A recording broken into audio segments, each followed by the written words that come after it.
So to start off, we're going to make a nice soup inspired by spring and some of the spring ingredients. And this is actually one of my favorite techniques to make soup. I called it like a baked soup. And so you pretty much don't do anything on the stovetop. Everything's done in the oven, and then you just puree it if you want it really nice and creamy and smooth, or you can just mix it into your broth or your stock if you want it with a little more texture. So what we're going to do, we're going to feature. You're going to start to see a lot of these guys soon. Anyone know what these are?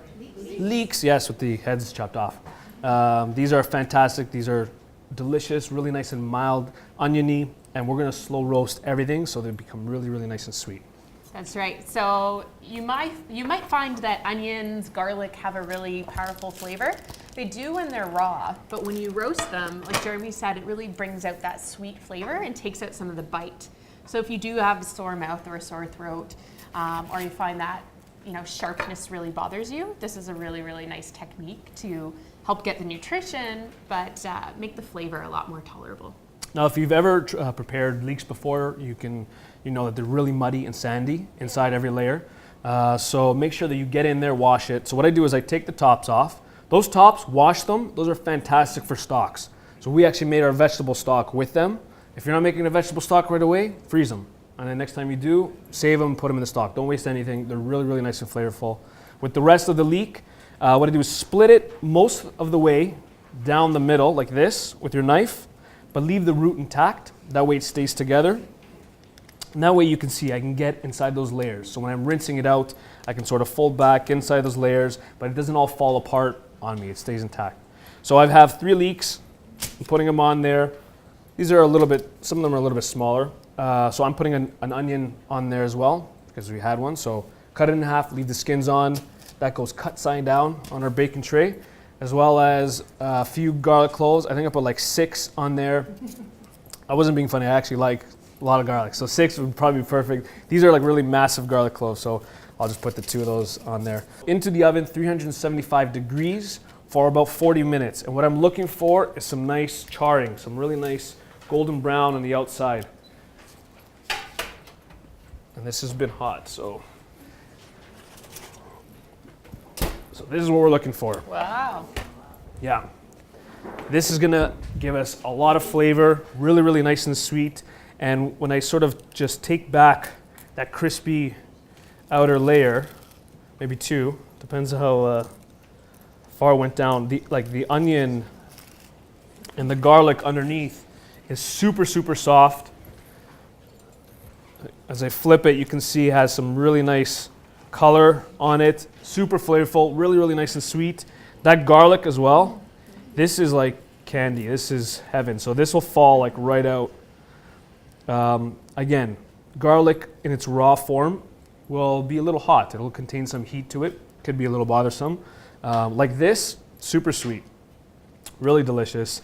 And the same with the leeks. Sort of take away just that outer layer, just that charred bit on the outer layer. So once we sort of peel away that charred bit on the outside, I'm left with all my goodies like this. And this, I mean, you can do anything with this, even like throw it in an omelet or put it in a soup like we're gonna do. So blender, or you could do this if you have a hand blender. You can put all of that directly into a pot and do it there. Chrissy, if you don't mind. Yeah. And so we're gonna put all of this inside the blender. Thank you. Super flavorful. And you can roast, I mean, a lot of soup recipes, you can actually approach it this way. So you can even do squash like this or sweet potatoes like this. Sort of cut them in half, put them on, bake everything in the oven, and then just blend everything once it's done. Could you do it in the barbecue also? Yeah, for sure. All you want to do is get some of that charring on the outside, right? Once you get that charring on the outside, that layer is the one that you're not really going to eat. Everything is protected in the middle. It'll cook, get nice and soft, and that'll be perfect. So yeah. Like peel that or cut that off. Exactly. Just peel it off, and you're good to go. So everything's going to go in. This is a vegetable stock that we made, and we use the leek tops. You can use chicken stock. If you don't have any stock on hand, You can put a little bit of water in there as well. You just need a liquid. Check out our YouTube channel for recipes and ideas on how to make your own stocks. Absolutely. Okay, so now white beans. White beans, again, it's going to give us this really beautiful creamy texture, but we're also getting some extra protein in there. That's right, absolutely. So these are just cannellini beans. You can use like any sort of white kidney beans work as well. You can even put chickpeas. It won't be as creamy. It'll have a little bit more texture to it, but if you're okay with that. And we're looking to add a few more calories and some more flavor. So we're going to add this beautiful aged cheddar to that as well. And that's going to go right in. Cheese is a great way to add some protein and some calcium and extra calories to recipes. And just a little bit goes a long way in terms of calories. So you don't have to feel like you have to eat double the portion of soup if you're trying to gain weight. If you're trying to lose weight or you're watching your weight, then you can add a little bit less cheese at the end, just as kind of a condiment rather than a main ingredient. And the last thing, actually before you close it, now usually with most dishes, soups especially, I talk about a little bit of acidity. A little bit of acidity is good. It brightens everything up. It gives you a little bit more flavor without needing to add an extra salt. But acidic foods can be bothersome to some people, right? So what we're going to do is use the zest. So the zest is just the essential oils of that citrus, but we're going to get that beautiful lemon perfumey flavor in there without that acidity. So that's right. And a common side effect of radiation treatment to the head and neck is a dry mouth. And the smell and just the aroma of lemon, lime, or any kind of citrus, so we're getting the oils here from the zest, it helps your salivary glands to start working. So you might notice that when you smell something acidic, that your salivary glands start working overtime.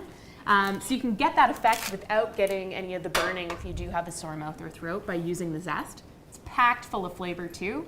So if you're not tasting things so well, it can really help to increase the tastiness and the flavor in your recipe. So that's everything in here: the zest, the beans, the cheese, the stock, the onions. Really, really nice flavors.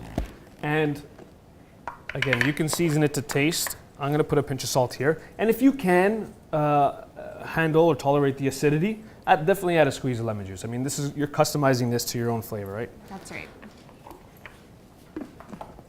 Okay, so puree.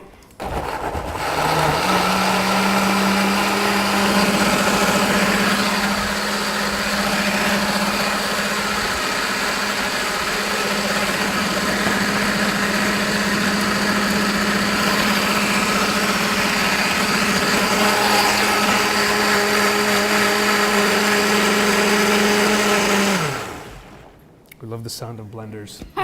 So, I mean, pretty much pureed until nice and creamy. I usually go like a minute or two, incorporate a little bit of air into the soup as well, and that'll give you a little bit more of like a creaminess, of a fluffiness, a lightness to the soup. Maybe another 30 seconds.